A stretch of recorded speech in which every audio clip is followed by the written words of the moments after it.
విజయనగరం పట్నం 5వ మరియు 7వ డివిజన్లకు చెందిన గువ్వల ప్రసాద్, కోండ్రు శంకర్రావు, చిప్పాడ శ్రీను, నామాల ఎల్లాజీ, కనకల గోవింద్, దువ్వు శేఖర్, ఒమ్మి లక్ష్మణరావు గాళ్లతో పాటు 35 కుటుంబాల వారు ఈ రోజు పార్టీ కార్యాలయం అశోక్ గారి బంగ్లాలో తెలుగుదేశం జనసేన పార్టీల విజయనగరం శాసనసభ ఉమ్మడి అభ్యర్థి నియోజకవర్గ ఇన్ఛార్జ్ పూసపాటి అదితి విజయలక్ష్మి గజపతి గారి సమక్షంలో వైకాపా పార్టీ నుండి తెలుగుదేశం పార్టీలో చేరడం జరిగింది. వారిని సాధారణంగా పార్టీలోకి నియోజకవర్గ ఇన్ఛార్జ్ ఆహ్వానించారు.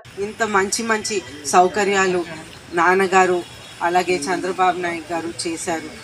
మీరందరూ అలాగే ఎన్నో నిరుద్యోగ యువత కూడా ఉన్నారు మన రాష్ట్రంలో.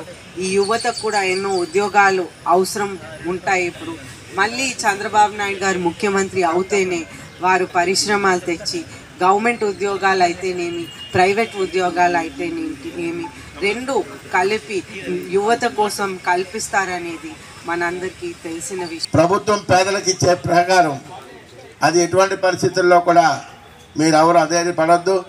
ఎవరైనా అధైర్యపడిన వాళ్ళకి కూడా మీరు ధైర్యం చెప్పండి.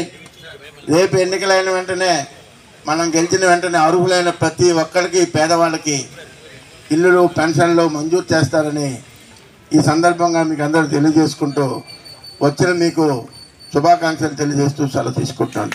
4.5 సంవత్సరాలు అయిపోయింది. ఈ ప్రభుత్వం మీద చాలా వ్యతిరేకత ఉంది. దాని గురించి చాలామంది చాలా బాధలు పడుతున్నారు. అదే కూలి పని చేసుకునే వాళ్ళు అయితేనేంటి, బిజినెస్ మ్యాన్లు అయితేనేంటి, ఎంప్లాయీస్ అయితేనేంటి, అందరూ కూడా చాలా ఇబ్బందులు పడుతున్నారు.